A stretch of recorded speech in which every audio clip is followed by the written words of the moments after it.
Football, the world's most beloved sport. From the dusty streets of South America to the roaring cathedrals of Europe, it is a game that transcends language, culture, and borders. Every 4 years at the World Cup, and every weekend in domestic leagues, new heroes rise. Records are broken, new statistics are written, legends are born. But while football constantly evolves, becoming faster, stronger, more tactical, there are certain achievements that feel frozen in time. Moments so extraordinary. Numbers so surreal, feats so rare. They don't just stand tall in history, they tower over it. Today, we dive deep into the most astonishing records in football, achievements so monumental, so statistically improbable, and so contextually unique that they may never be replicated again. These are the records that will never be broken.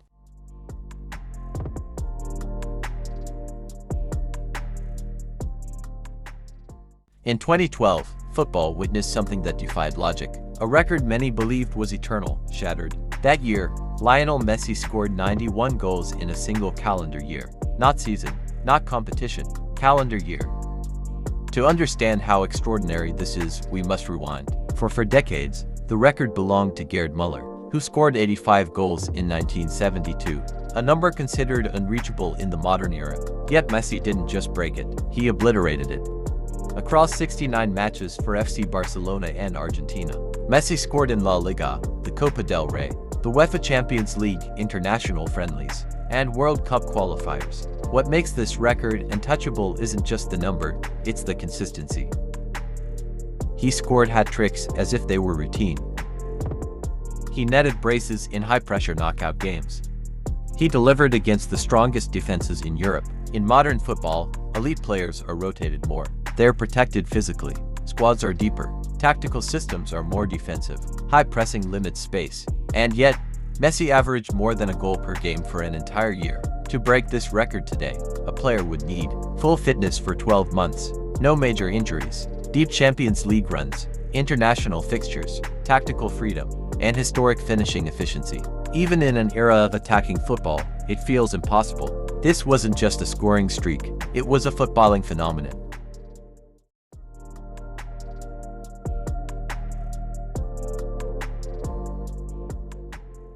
The FIFA World Cup is football's grandest stage. The pressure is immense, the spotlight unforgiving.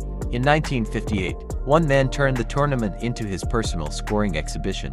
Just Fontaine scored 13 goals in 6 matches at the 1958 World Cup in Sweden. To put that into perspective, most Golden Boot winners today score 6 or 7 goals across 7 games. Fontaine nearly doubled that in fewer matches. He scored a hat-trick against Paraguay, 2 goals against Yugoslavia, 2 against Northern Ireland, 1 against Brazil in the semifinal, and 4 in the third-place playoff. The tournament format has remained largely similar. That means even modern players have the same maximum number of matches to attempt this feat. But the game has changed. Defensive organization is tighter. Goalkeepers are taller, faster, and tactically drilled. Data analysis exposes weaknesses instantly. Since 1958, nobody has even come close to 13 goals in a single World Cup. To break it today, a striker would need multiple hat-tricks, a team reaching at least semifinals, weak opposition in early rounds, and near-perfect finishing. Under modern conditions, it feels almost mathematically impossible. Fontaine's 13 goals remain football's most unreachable World Cup milestone.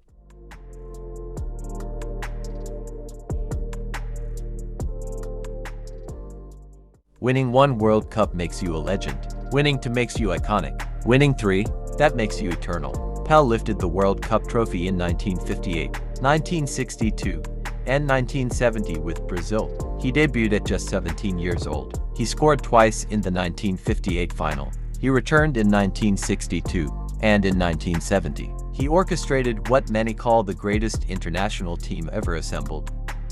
To win 3 World Cups, a player must remain elite for over a decade, avoid career-threatening injuries, play for a nation consistently strong, and peak during tournament years. Modern football careers are physically demanding. Burnout is common. Injuries are frequent. Even today's superstars struggle to maintain dominance across 3 World Cup cycles. Pele's achievement required talent, longevity, timing, and fortune. and fortune all aligning perfectly. That's why it remains untouched.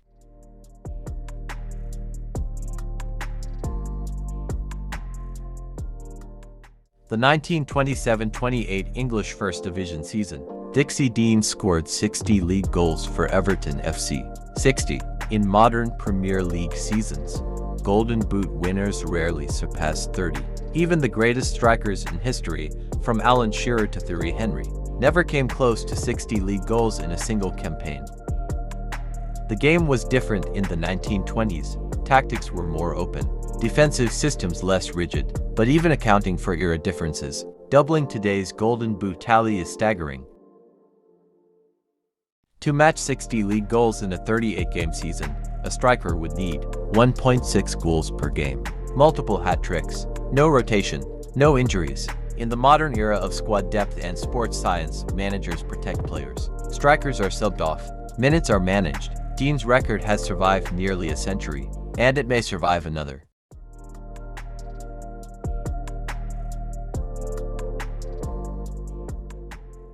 Sometimes, football history borders on the unbelievable. On October 31, 2002, in Madagascar, AS Adema defeated Solemirne 149-0. But this was no ordinary match. Solemirne, protesting refereeing decisions from a previous game, deliberately scored own goal after own goal in a surreal act of defiance. The result was officially recorded: 149 goals. Modern football governance, strict regulations, and disciplinary actions make such an event nearly impossible today.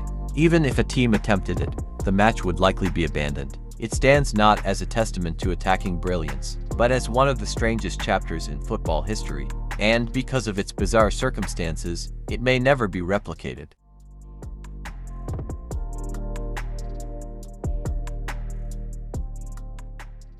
Goalkeepers protect the net, they don't fill it. But Rogerio Ceni rewrote that rule entirely. Across his career with São Paulo, he scored 131 goals, mostly from penalties and free kicks. Let that sink in.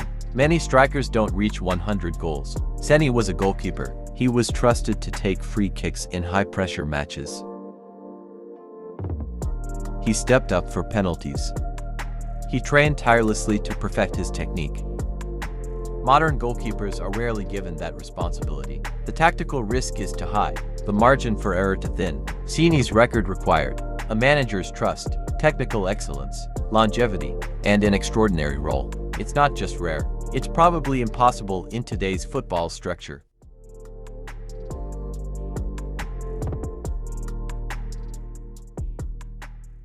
The 2004-05 Premier League season saw defensive perfection.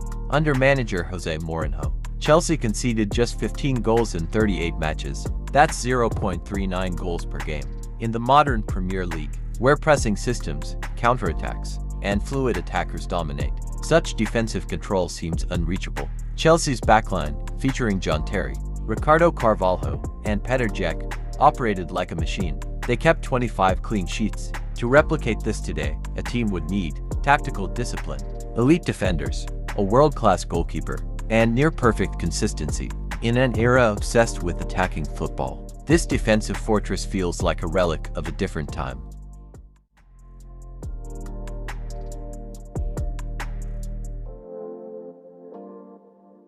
Football is constantly evolving.